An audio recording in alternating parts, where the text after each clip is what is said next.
Good morning class. मैं Mohan Kumar Singh, BCA department, RSS science college Sitamarhi से। और सी प्लस प्लस के इस वीडियो लेक्चर सेशन में आप सभी का बहुत बहुत वेलकम है। और आज का जो हमारा टॉपिक है वो है वर्चुअल फंक्शन। तो मैं आपको बता दूं कि इसे जस्ट हमारा प्रीवियस जो लेक्चर चल रहा था या जो मैंने अपलोड किए हैं वो सब इनहेरिटेंस टॉपिक से रिलेटेड है। और उस टॉपिक में आगे बढ़ने पर अब जो हमारा नेक्स्ट वन टॉपिक है दैट इज वर्चुअल फंक्शन। तो let us consider on the topic. क्या कहता है, देखिए कहता है if there member function with same name in a base class and derived class, virtual function give programmer capability to call member function of different class by a same name function call depending upon different context। कहता है देखिए कि अगर member functions है same नाम के साथ base class के पास भी और डिराइव्ड क्लास के पास भी है ना, तो in this situation virtual function जो है यानी कि किसी एक बेस क्लास के फंक्शन को यदि हम लोग वर्चुअल बना देते हैं तो ये प्रोग्रामर को ये कैपेबिलिटी प्रोवाइड कराता है कि कौन सा मेंबर फंक्शन को वो कॉल करेगा depending on the different context, और एक ही समय में किस फंक्शन को किसको कॉल कराना है ये डिसाइड वो कर सकता है using the by making the function virtual. आगे कहता है this feature in C plus plus programming is known as a kind of polymorphism. देखिए पॉलीमॉर्फिज्म हम लोग पढ़ चुके हैं। पॉलीमॉर्फिज्म में क्या हम लोगों ने पढ़ा था? पॉलीमॉर्फिज्म ने हम लोगों ने पढ़ा था if more than one function have same interface, means कि एक से ज्यादा फंक्शन के पास सेम नेम है। तो in this situation the two or more functions declaring or defining in a class is called function overloading, और ये स्टैटिक पॉलीमॉर्फिज्म का काइंड है। लेकिन वहां पर अगर हम लोगों ने ये भी पढ़ा था कि एक से ज्यादा फंक्शन के पास यदि सेम नेम है यानी कि सेम इंटरफेस है तो how the compiler differentiate the both functions, तो बाय द फंक्शन सिग्नेचर। अब कहता है, फिर मैं आपको रिकॉल करा दूं व्हाट इज फंक्शन सिग्नेचर। तो कहता है कि आपका number of parameters, types of parameters और सीक्वेंस ऑफ पैरामीटर्स, इन तीन आधार पे आपको अब याद आ गया होगा निश्चित रूप से कि इन तीन आधार पर कंपाइलर जो है एक फंक्शन को दूसरे फंक्शन से डिफरेंशिएट करता है। यानी कि हर फंक्शन का बेशक उसका इंटरफेस सेम हो लेकिन फंक्शन सिग्नेचर डिफरेंट होना चाहिए। तो वो हमारा स्टैटिक पॉलीमॉर्फिज्म था और वो कौन से स्टेटमेंट से कौन सा फंक्शन कॉल होगा ये डिसाइड हो जाता था कंपाइल टाइम पे। लेकिन यहां पर जो डिसाइड होता है वो होता है रन टाइम पे।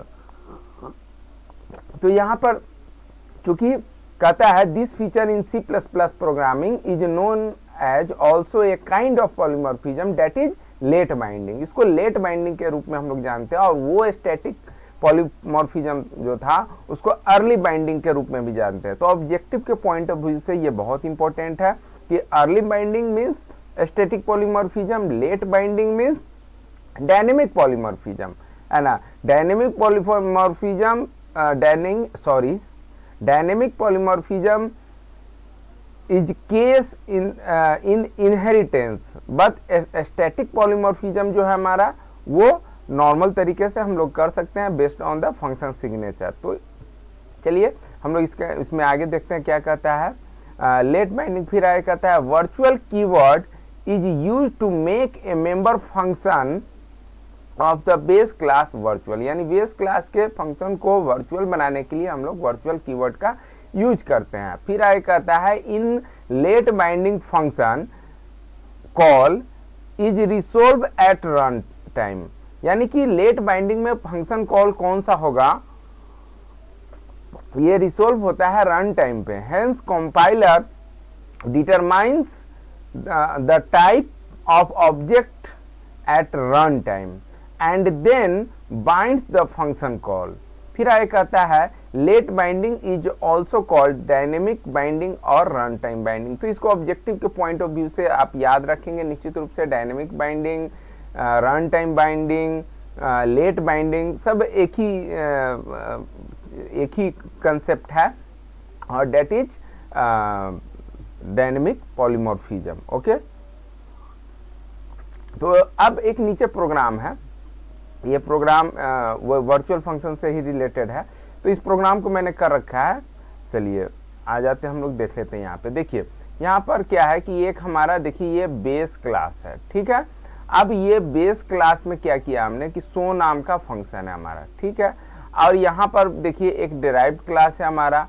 ये डिराइव्ड क्लास जो है बेस क्लास से क्या हो रहा है, इनहेरिट हो रहा है। अब बेस क्लास के पास भी शो नाम का फंक्शन है और डिराइव्ड क्लास के पास भी शो नाम का फंक्शन है, बट दोनों के डिफिनीशन में, यानी कि बॉडी फंक्शन का जो बॉडी है वो डिफरेंट थिंग्स कंटेन करता है, यानी दोनों का डिफिनेशन अलग अलग है। इसमें लिखा हुआ है कंटेंट ऑफ, देखिए यहाँ देखिए लिखा हुआ है कंटेंट ऑफ बेस क्लास, यहाँ लिखा हुआ है content of derived class. Okay, अब चूंकि कौन सा फंक्शन कॉल होगा तो ये डिसाइड होता है रन टाइम पे, सो डैट हमें तो कॉल कराना है डिराइव्ड वाले को, तो सो डैट इसको बेस वाले को हम लोग क्या कर देते हैं, वर्चुअल बना देते हैं। Okay, using the virtual keyword. यहाँ पे वर्चुअल हमारा कीवर्ड है, कीवर्ड है।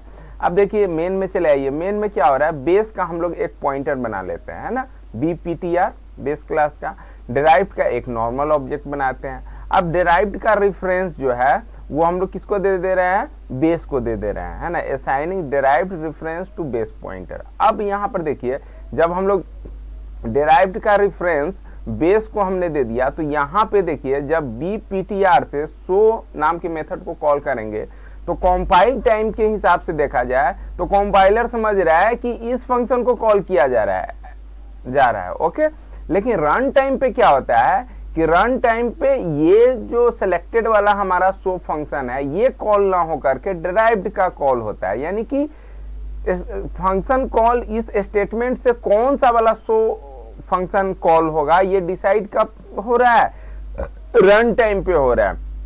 ओके, क्योंकि ये रेफरेंस हमने इसको दिया है तो ये कंपाइलर डिटरमाइन नहीं कर पाता है कंपाइल टाइम पे, और कंपाइल टाइम पे इस स्टेटमेंट का मतलब वो ये समझता है कि इसको कॉल करना है, ये बेस क्लास के शो मेथड को या शो फंक्शन को। लेकिन रन टाइम पे ये वाला हमारा कॉल होता है। तो चलिए इस प्रोग्राम को टर्बो सी में रन कराकर एक बार देख ले तो सेटिस्फैक्शन मिल जाए कंप्लीटली। ओके, आइए देखिए, इसको मैं थोड़ा बड़ा कर देता हूं स्क्रीन को। देखिए यहाँ पे इस प्रोग्राम को देखिए ध्यान से, बेस क्लास है, सेम टू सेम वही है हमारा। एक सेकेंड, हाँ ये बेस क्लास हमारा सेम टू सेम है, content of base class virtual void show. उसी तरीके से फिर हमारा यहाँ पे क्या है, डिराइव्ड क्लास है, डिराइव्ड क्लास के पास क्या है, वॉइड शो है, और यहाँ पे कंटेंट ऑफ डिराइव्ड क्लास है। फिर नीचे आ जाइए, नीचे आने पर देखिए, नीचे आने पर हमने क्या किया है कि बेस क्लास का pointer same to same derived का ऑब्जेक्ट, और फिर यहाँ पर क्या किया है कि बेस क्लास के पॉइंटर को इस लाइन में देखिए, इस लाइन में बेस क्लास के पॉइंटर को डिराइव्ड का ऑब्जेक्ट जो बना है उसका हम लोगों ने रेफरेंस दिया है, और फिर इस तरह से हम लोग इसको कॉल कर रहे हैं। तो कॉल कर रहे हैं तो देखते हैं इसका क्या आउटपुट आता है।